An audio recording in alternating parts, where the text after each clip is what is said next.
So, maaari nga bang arestuhin ang isang tao na walang valid warrant of arrest? Okay. Hindi ko ito opinyon tungkol sa nangyaring pag-aresto kay dating Pangulong Duterte by virtue of a warrant of arrest na inisyu ng ICC ha. Iba ito.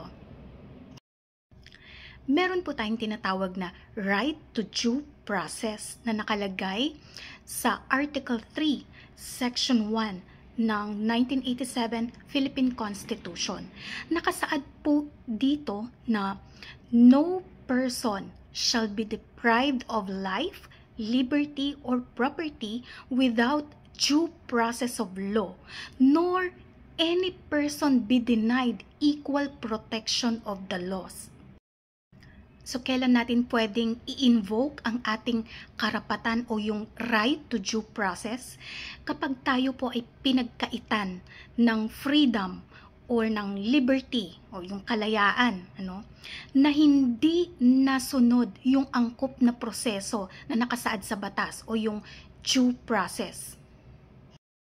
Ngayon, pagdating sa due process, meron tayong dalawang klase, procedural and substantive.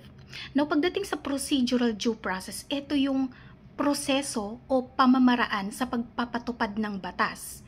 Yung matters of substance naman sa due process, ito naman yung batas mismo.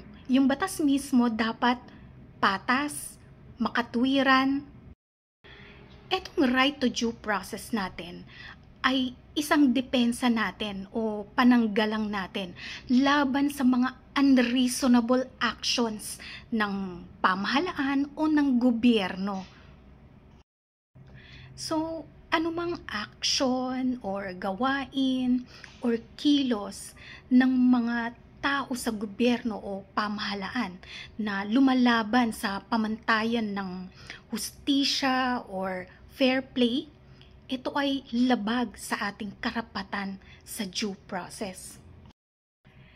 Sa Section 2 naman ng Article 3 ng Constitution, dito naman nakalagay yung iyong constitutional right laban sa unreasonable search, seizure, and arrest.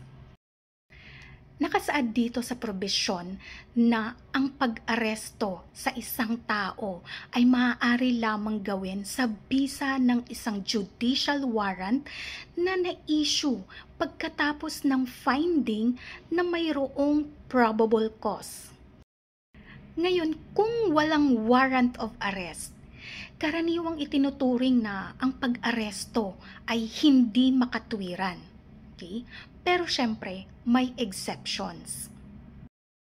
Sa rules of court, meron tayong tinatawag na warrantless arrest o kaya yung pag-aresto na walang warrant and legal ito, lawful. Ang unang exceptions ay ito, in flagrante delicto arrest. Okay.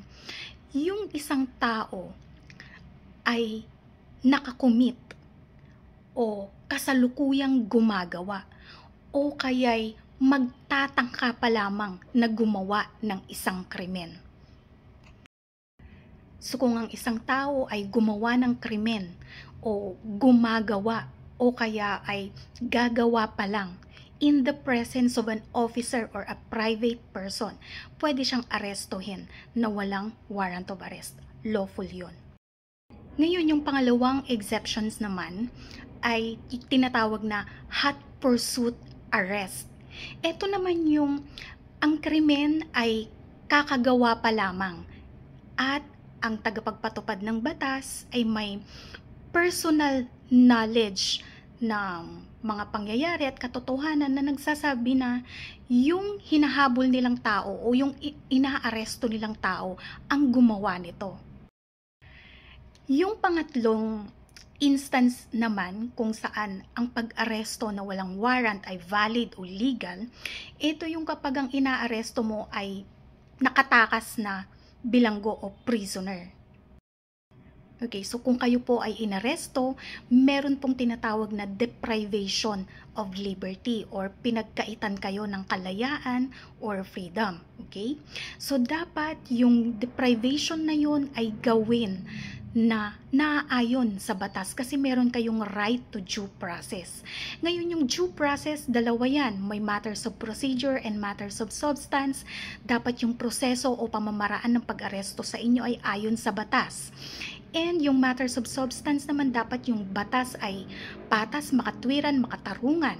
Ngayon, pagdating sa proseso o pamamaraan ng pag-aresto, dapat mayroong warrant of arrest. Yun ang general rule. Pero may exceptions kung saan ang pag-aresto na walang warrant ay valid. May 3 exceptions ayon sa rules of court. So, yun.